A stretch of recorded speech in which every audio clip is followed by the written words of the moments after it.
Hi, I'm Cynthia Rosen, and I'm going to do a demo and discuss composition today.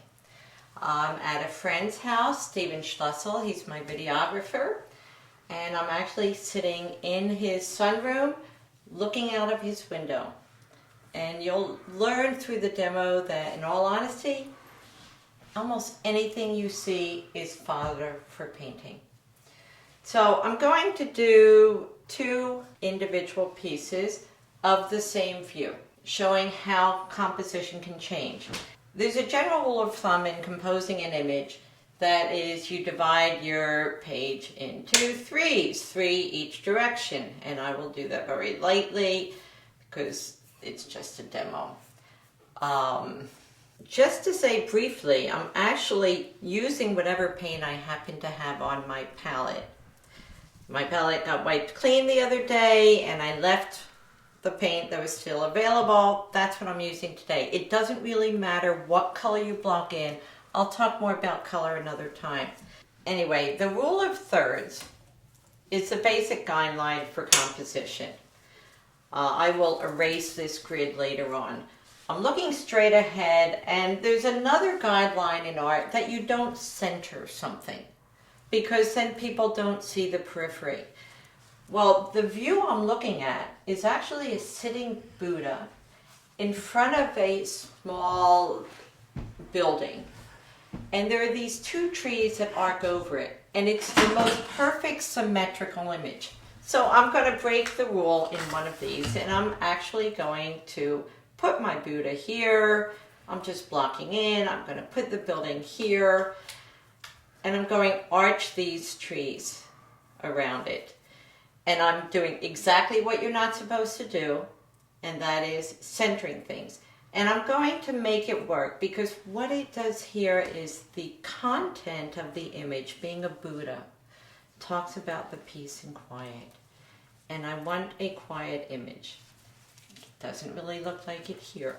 This painting, the same image, I will do things off center, and I will include this building that's back here to create an off center image. Okay? It will throw your focus away from the initial, and you can do a compare contrast. And I'm going to include the horizon line, which in this case is the mountains in the background. Okay. Now I will quickly sketch in my darks. You'll have a better image, view of what I'm doing. Once again, yes, it is typical that I do two, sometimes three at a time. Okay, this building here is going to be balanced by this building here. Okay. Where in this one, my entire focus is going to be the little building here and the Buddha in front, and there is a fence that comes. So looking at this incredibly symmetrical image, this is what you're going to get. Everything's focused here, here.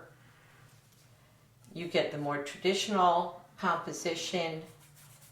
I don't know why I left that blank. I was thinking here. And I'm going to, in order to provide greater balance, throw this branch in. Looking at the same image, which is really begging to be painted vertically because of this tall tree, I'm going to set it up here. So here's another way to compose the exact same image, the Buddha, this little building, trees that sort of dance around. In the background, I have the mountain. I will stabilize that, set it down here. So basically what I'm showing is that from one image, you have options in how to compose. Vertical compositions usually are used for a more active picture. Okay, horizontal tends to offer the viewer a quieter view. cityscapes, you'll find very often that want to express the busyness of the city are vertical. Okay, in this one, I'm going to go up to the top of the tree and stress the tree, and it almost couches this small building within it. Okay, so there are 3 ways to compose that singular image. While I'm here, off in the distance, and the beauty of plein air, which is why I like it so much, is the freedom, because you can see 180 degrees. In this case, I'm blocked by the building, but off in the distance, there's another image that I'm not here all the time. So I want to catch this image, and this has actually a diamond shape coming into it.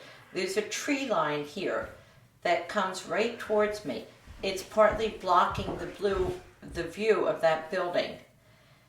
To counter this building here, to balance it out, I'm going to show this building here. Going back to the rule of thirds. Okay, I have something here that's going to balance here. Another guideline is not to do 2s or 4s. Stick with odd numbers of items if you're including. That way your eye can't group it. So I'm going to allow this tree to act as a dividing device, and this one here.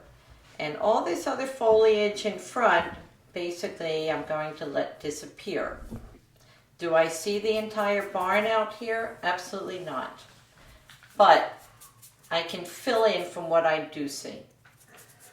So that's a quick lesson on composition, and it's how I would begin blocking in a painting.